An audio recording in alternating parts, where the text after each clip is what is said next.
Welcome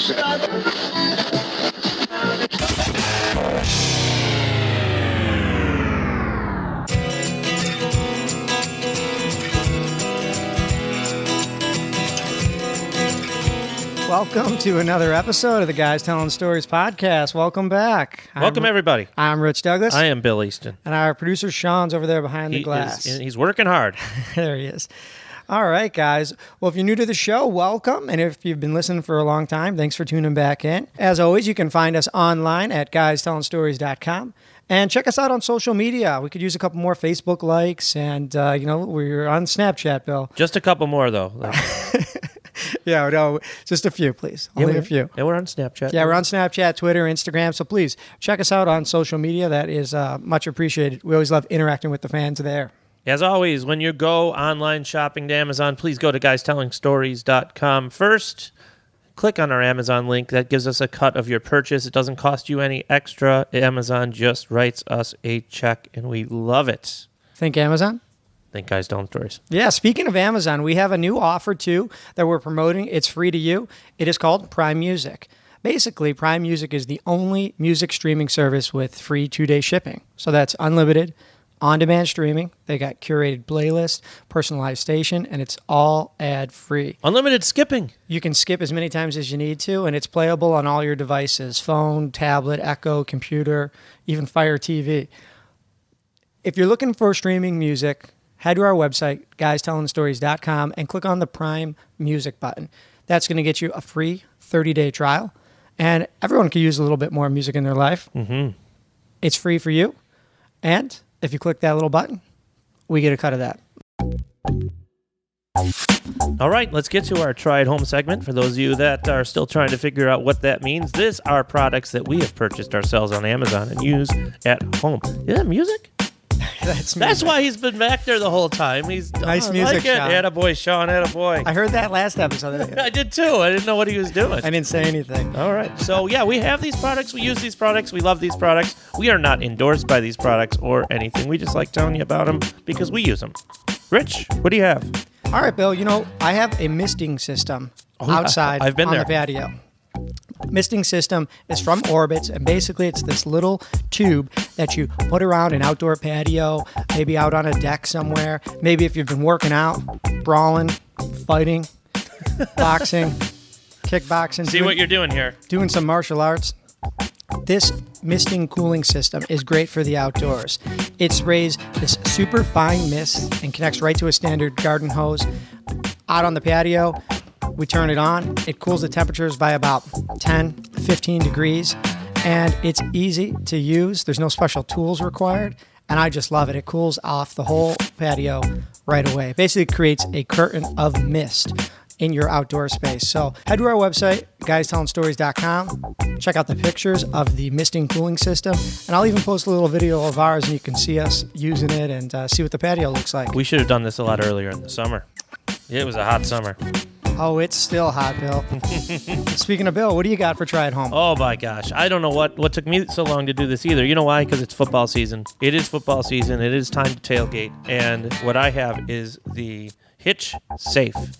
You heard it. Hitch, like car hitch, tow hitch, Hitch Safe. Okay. It turns the back of your car into a little safe. So you can lock things up. Rich, what is worse than losing your keys? I don't know. What's worse than losing your keys? Losing your keys when you are out of town. Oh, yeah. That's so terrible. Hanging out in West Virginia, going to a football game, you go into a game, you lose things. Great game, having a great day, having some beers, going to the game, no problem. Everything's great. You come out to find that you don't know where your keys are. Did they get thrown in the truck when you were throwing everything away? All of that stuff. This is the solution to any time you lose your keys. Better than what you have with the magnets underneath the car. Those things fall off. People can steal them. This has a lock. You dial up the combination.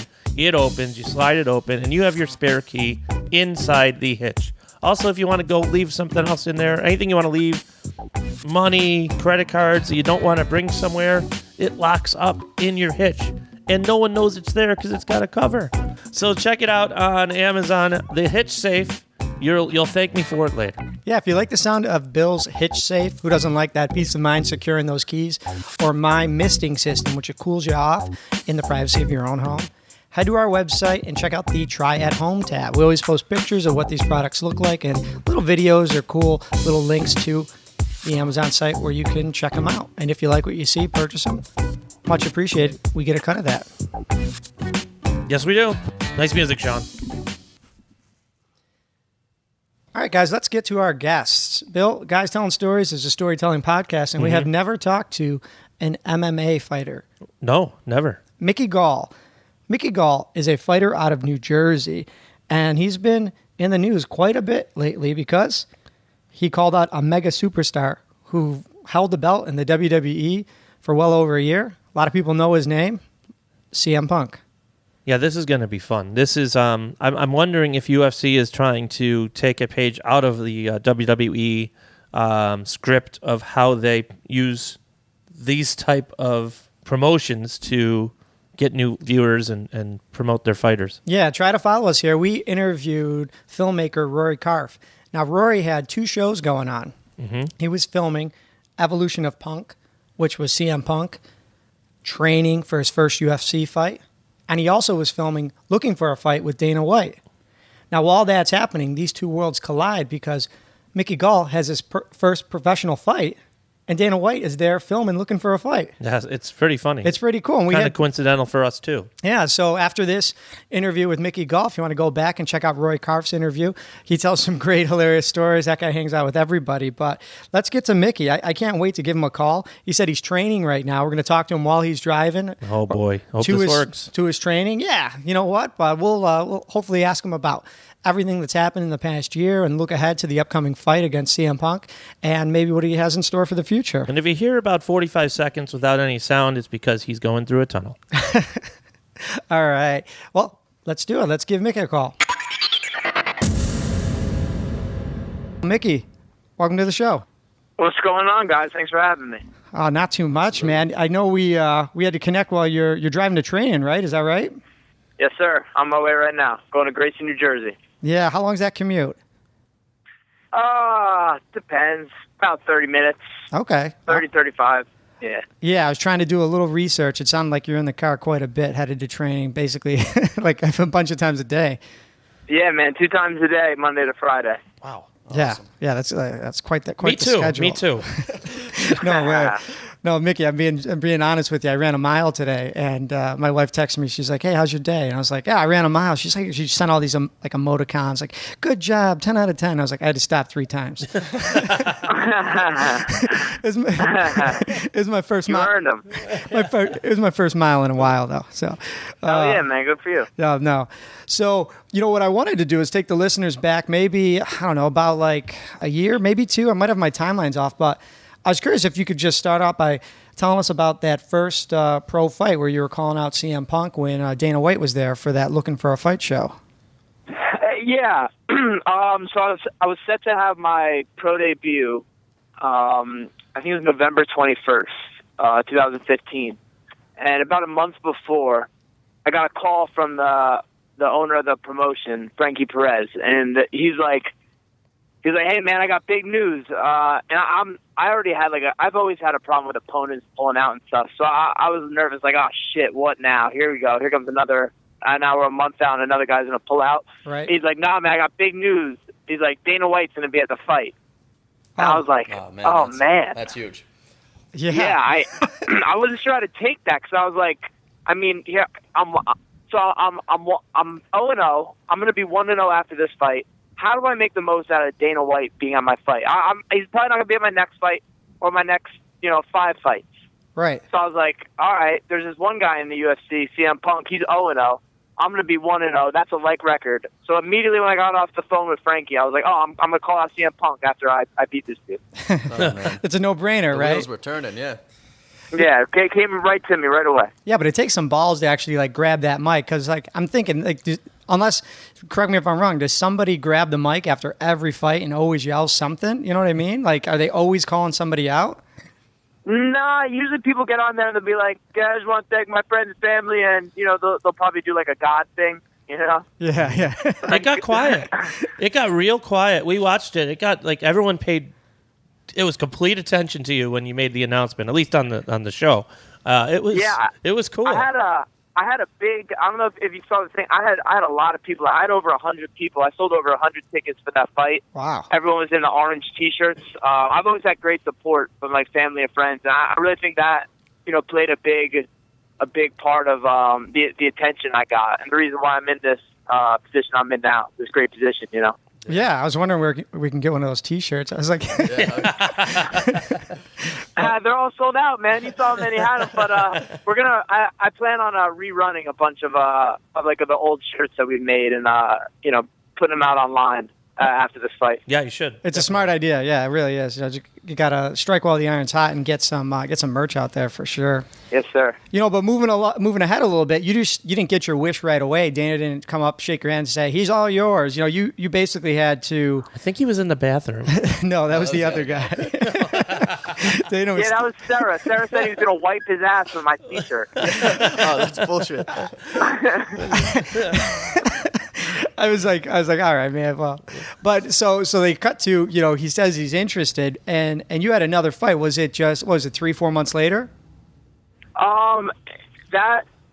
This is the crazy thing. What happened was so that happened, and it's about a month later, and nothing really came of it. I was like, I guess, it was cool to fight in front of Dana, whatever. I was looking for another fight regionally, at like a local promotion like CFF Series or Dead Serious again.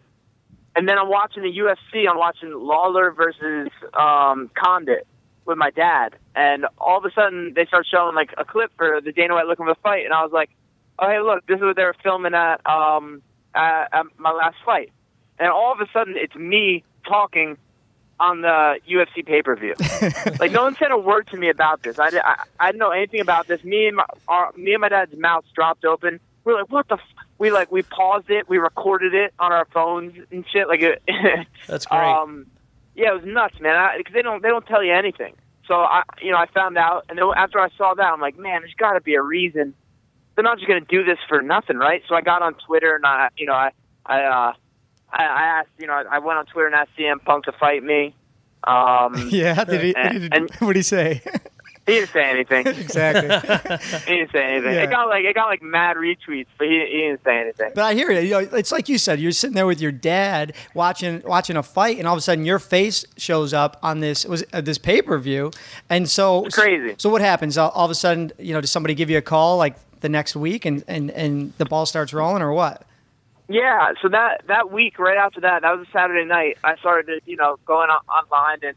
Social media was going a little crazy for me, which, I'm not much of a social media person. I've gotten better at it, but, so it was a new experience. And then at the end of the week, I believe it was Saturday, I was at Miller Brothers MMA, and I was hanging out with Jim Miller and Rich Petishnock after practice, and I get a call from my dad. Through Mike Constantino, the owner of AMA Fight Club, he got in touch with Joe Silva, who got my dad in touch with Dana White, and Dana told my dad that they want to bring me in to fight this guy, Mike Jackson, and if I win that, I fight CM Punk. Okay. So I was like my dad didn't even ask me. He was like, oh, you're fighting February 6th. He called me, he's like, you're fighting February 6th. I was like, cool. Sounds good. Thanks, Dad. We had an extra 45 seconds today, so we watched that fight. We did watch that fight. It was like a 10-minute clip. I was like, oh, okay. And then all of a sudden you watch it, and it's like the walk-in, and it's like that was over before it began. We just like, that was it? Oh, man. But you seemed poised and ready to go. How was that experience for you, I guess, in the octagon? I felt amazing. I'd always heard about UFC jitters and the adrenaline dump and people underperforming, and there's no way I was going to allow that to happen. So I was talking with a sports psychologist. I was talking to this guy, Dr. Lee Monday, who I'm actually, I'll see him today. And I was just working on staying present and just staying in the moment, just not like, just, just different techniques of just staying relaxed. You get nervous before the fights and stuff, but it's all kind of silly because, you're not fighting yet. I'm not in the cage yet. So I was just trying to stay present, just think about that. And I felt amazing, man. That's exactly where I wanted to be. I got into the sport because I wanted to be in the UFC, and I plan on taking that that has made me more confident for this next fight. I know, the lights don't get to me. They don't get to me like that. I perform better. I step up for that. And I'm so excited to fight again September 10th. That's great. Did you know that CM Punk was coming into the ring after that fight? I did. I had an idea. I was told that was like the original plan. They were going to make it a surprise, but then somehow it got leaked. So I wasn't sure if they were still going to do it, but originally the plan was to bring him in and have like a little face-off. What'd you talk about? Like, was it, you don't hear it on the fight. You just kind of see you guys mouthing, and it looked friendly. Yeah. What was said was, he was like, I was like, I said, what's up? He was like, congratulations, nice and quick. That's the way you want to do it. And I was like, yeah, man, I'm going to keep that going. That's great. And then I just smiled. Like, and then we smiled and shook hands. He was like, we'll see. Yeah. We were just, teasing a little bit. But yeah, I'm happy to be able to fight him, man. That's a nice fight. That's a nice fight for any MMA fighter. Yeah, and what you've done over your last two fights here is, I think, made it also a nice fight for him, and for the show, which is great. Yeah, it's not going to be a nice fight for him. He's going to be in a lot of trouble.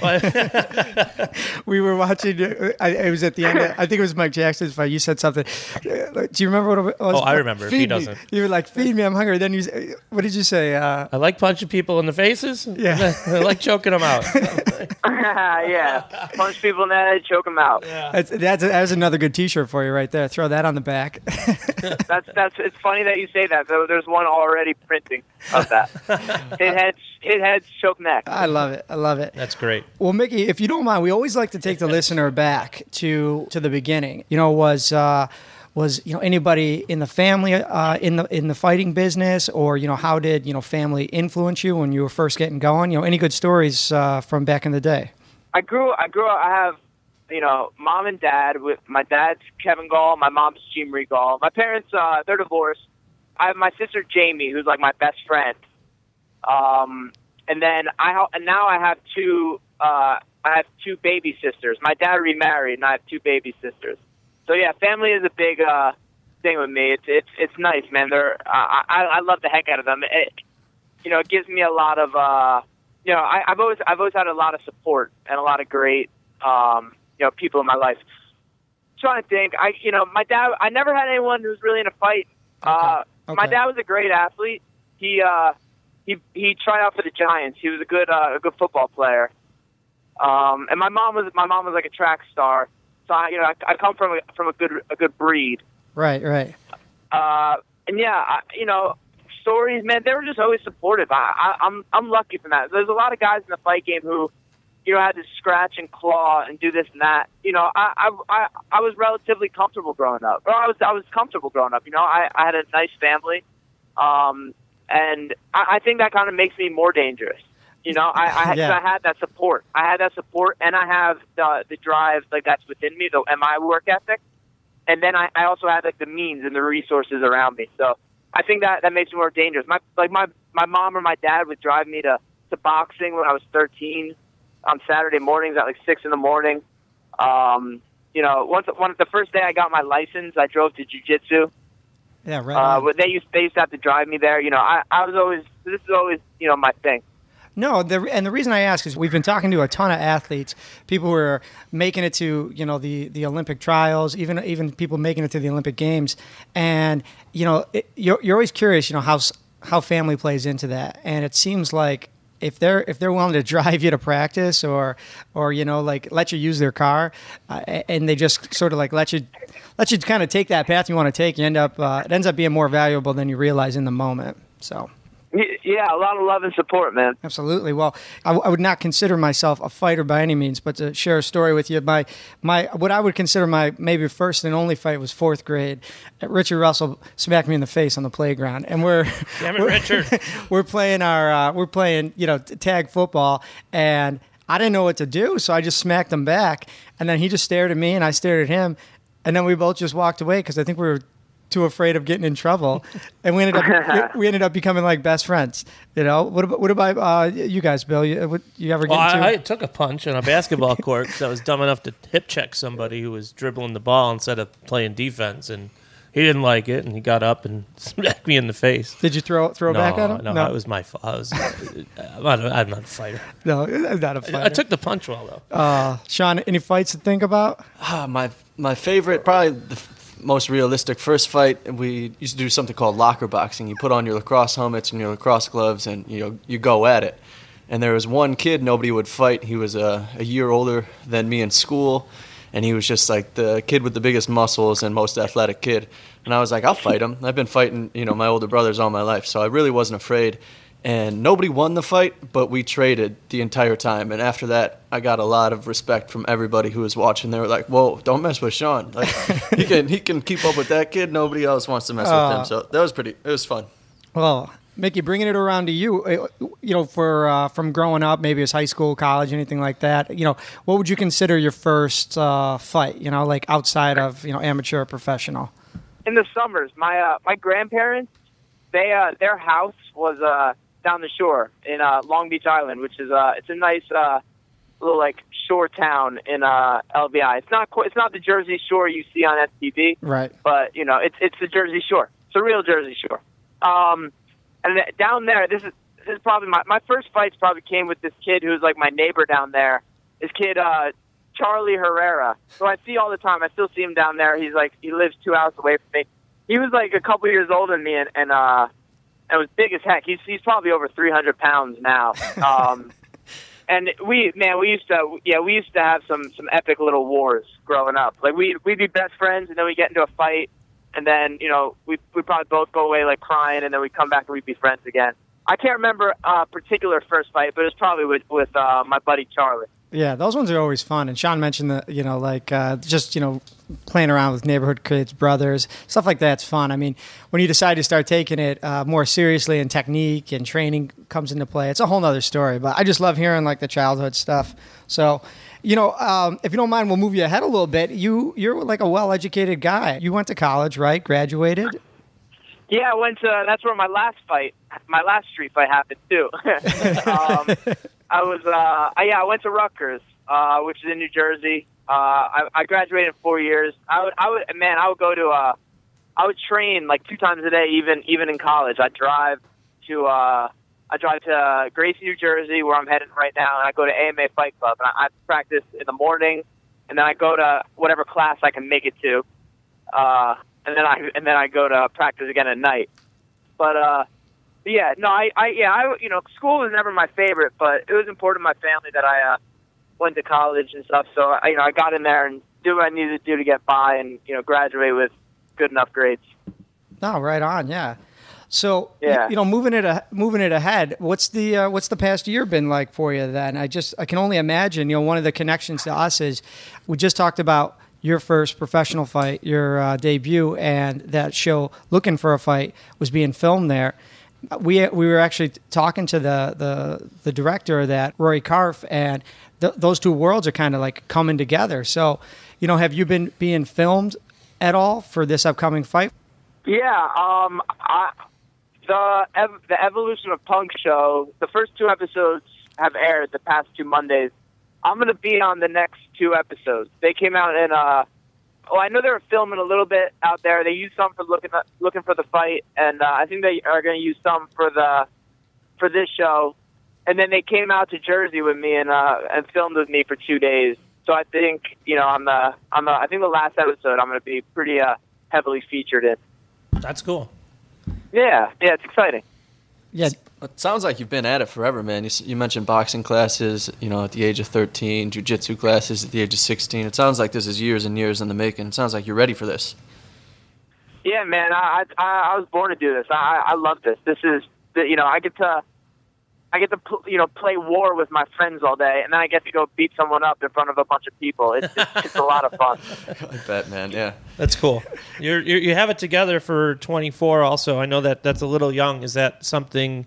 Your next opponent, 37. He's been in the wrestling world, but in front of a lot of people, and may have a little bit of experience with that. Do you have any game plan for someone you're fighting who's a lot older? Do you change much, I guess, compared to your other 2 fights, or you just go at it?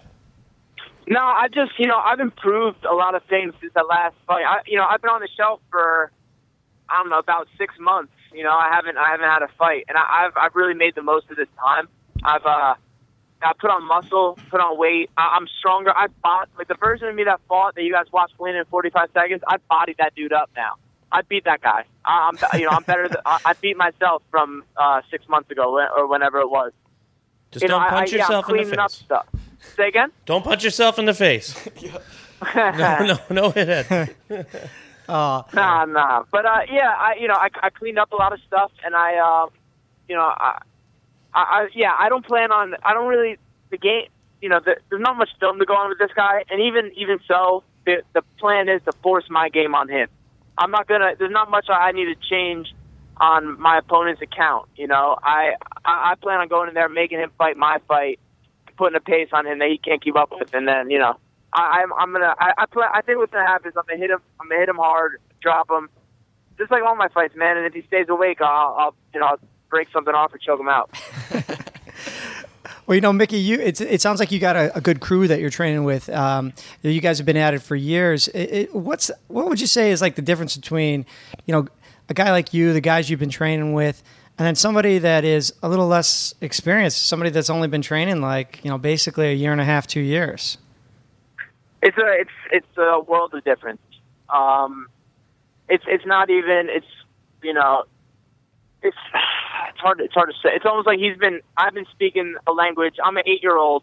I have an 8-year-old vocabulary, and he has a 2-year-old's vocabulary. That's a good way of putting it. Yeah. Yeah. And he's older and I guess has more life experience, but I got all the experience in this world. I have 5 fights under my belt. I should have had more. I've had fights fall through the night of. I've had, opponents pull out like crazy in my amateur career. I've been around this game for a while. I've been training with some of the best guys in the world. I've been training with Jim and Dan Miller since I was 19. Charlie Brenneman, just a lot of studs, man. Right now I have a young crew of guys. I got the guy who I've been training with, Billy D. Williams. My buddy John Romero, LJ Raboli, my main training partner. Some young guns who are just you'll be hearing them soon. You'll be hearing about them soon. Got a good crew. Yeah, well, that sounds awesome. I mean, it's good to give those guys like a little bit of a plug too, because like you said, when we start hearing their names, it's like you heard it here first. So I like that. Yes, sir. Awesome. Well, Mickey, we always like to ask about a struggle or an obstacle. If you want to, think back as far as you feel comfortable, is there something that you had to overcome that you're better for now? Yeah, you know what? This is something I never really talked about in the past, but we're out with some stuff now. My like I said before, and this is more, I guess, her struggle than mine, but my best friend in the world, my sister Jamie, she's now in, I think it'd be 2 years and a month sober of some drugs and alcohol. She had a serious drug problem, and it was close. There were some times when I thought I was going to lose my sister, and lose my best friend and stuff, and that my training would help me. It was therapeutic to me. I just throw myself in there, and when I'm trying not to get punched or trying not to get choked, you can't think about your problems. It's very therapeutic from that standpoint. And like I said, man, she's now over 2 years sober, killing it, doing jiu-jitsu. Like she's doing great. She helps me out a lot, and she's very happy and healthy, which is means the world to me. No, that's like honest of you to mention, but also that's just great to hear. Congratulations to her that's for doing that's that. really good. Thank you. You mentioned the sports psychologist, Dr. Lee, before. Was he somebody that was helping you during that like struggle or obstacle? Nah. I only started with Dr. Lee before my last fight. Okay. Yeah. No, I never liked that stuff. I never really liked it before. There's a lot of like programs like Al-Anon and different things, but I don't really like that stuff. Yeah, man. Fighting was my own therapy. Yeah, training must have been real valuable for you then, just because, like Very. you said, when you're trying not to get hit in the face for, however long you're sparring, or you're trying to do as many burpees or sit-ups while someone's punching you in the stomach, you don't really have time to think about anything else at all. Absolutely. So that's pretty, it's good advice. Find that thing, for anybody, it doesn't have to be fighting for anybody out there. I know I took up skateboarding as a 21-year-old, and I couldn't think about anything else. Because if you did, you'd fall down. And when you're riding a skateboard, you don't want to fall down. It hurts. So it's like it's the perfect thing to just clear your head. Yeah, exactly. Yeah. And I ran a mile today. and it was the perfect way to clear my head. But it's really not the same thing, but I guess you got to take that first step. Oh, man. Hey, man, I'm proud of you. I'm going to put that on a T-shirt. Yeah. Mickey Gall's proud of me. Well, if we look ahead, I, of course, as a fighter, as somebody in a competition, you never want to look too far ahead. But we always like to ask, what's one thing that's currently exciting you, looking ahead? Oh, man, just so much.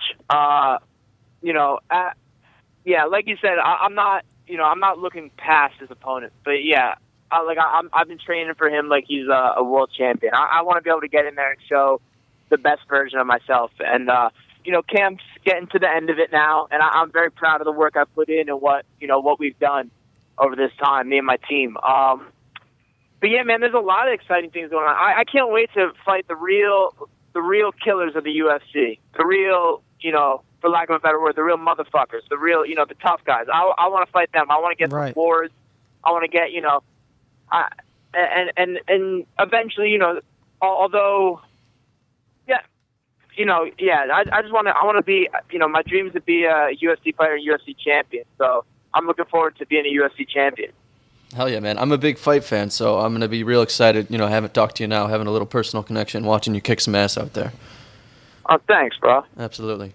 Yeah, he had me watching the last pay-per-view, and it was it was incredible. It was a bloodbath. Yeah, I mean, I was just like, oh man, we got to watch all of these. You know what I mean? So it's the best sport in the world. All the other sports, like I love football growing up. I was captain of my football team in high school.